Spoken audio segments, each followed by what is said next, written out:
We have a government that is not accountable to anyone except themselves.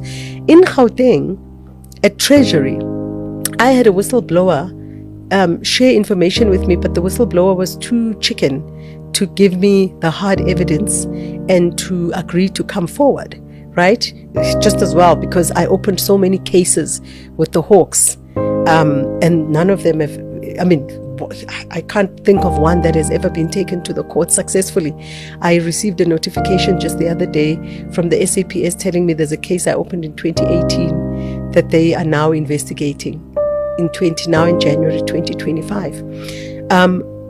Money disappears. So what Trump is doing, whatever technology they are using to study the financial flows and all the transactions, because it's a very complicated system that moves money from national treasury to provincial treasury, that involves the banking system, and I'm not sure, maybe the Reserve Bank to some extent, and then from the provincial treasuries to the banks. So your payroll, payment of service providers, all the bulk payments, very complex system with the banks that they use. Through that system, these guys here in Gauteng found a way of, and obviously I'm forced to say it's an allegation because I couldn't rely on the whistleblower. They found a way of siphoning money, through those bulk transfers. Every time there's a bulk transfer, the social relief grants, salary payments, all the bulk payments, service providers, and any other sort of bulk payment that comes through. Every time those bulk payments are due, they have set dates when they've pre-programmed them through the MAC tape, etc. There's a big chunk that comes out and disappears, literally disappears through, and I'm not saying it's the bank's fault or it's Treasury's fault, but through that transfer between government and the bank. And of course, this is a sophisticated thing that I'm trying to describe that would involve what you call computer programmers or hackers. And I don't know how long this has been going on for.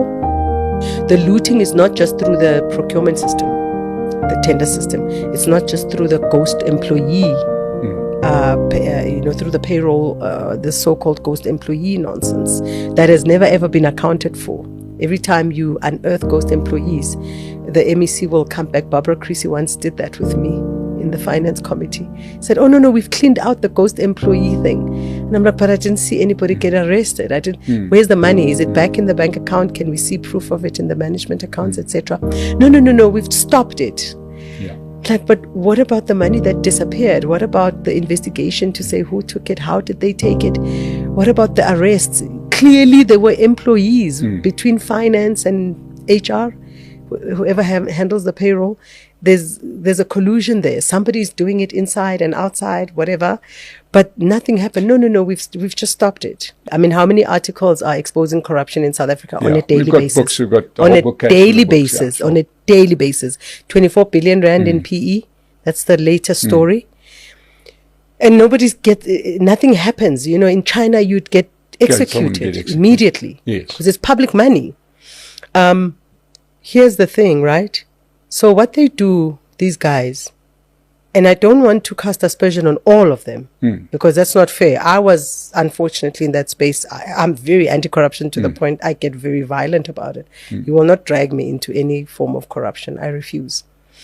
And I'm very vocal about it. I've always been. It's not a new thing.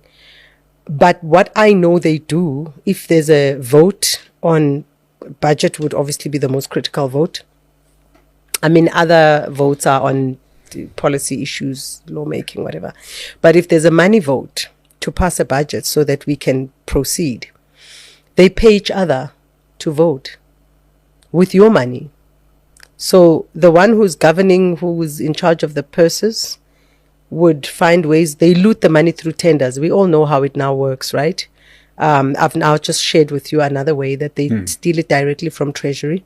Or there's another way that they steal in Gauteng, for instance. And I think they do it everywhere, basically, because one province tests it out.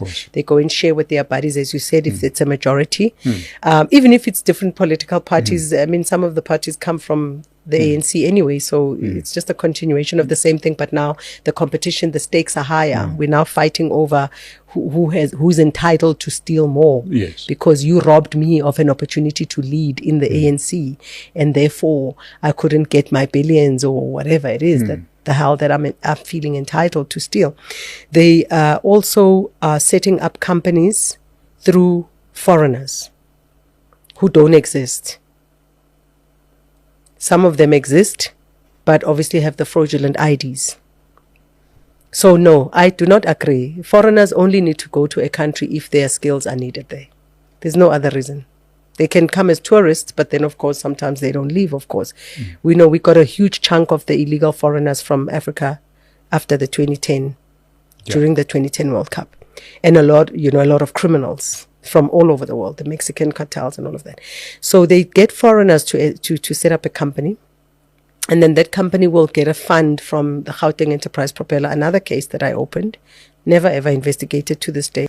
One of the other creative ways they get foreigners to open companies, they allocate grant funding to them where there's, a program to grant fund, for instance, the Gauteng Enterprise Propeller programs, and then, or a loan, maybe a CEDA or CIFA, whatever, and then the person disappears with the money. Of course, if it's a loan and it's funding, they would have had to deposit it into their bank account, which would have been long approved because they've got fake South African documents.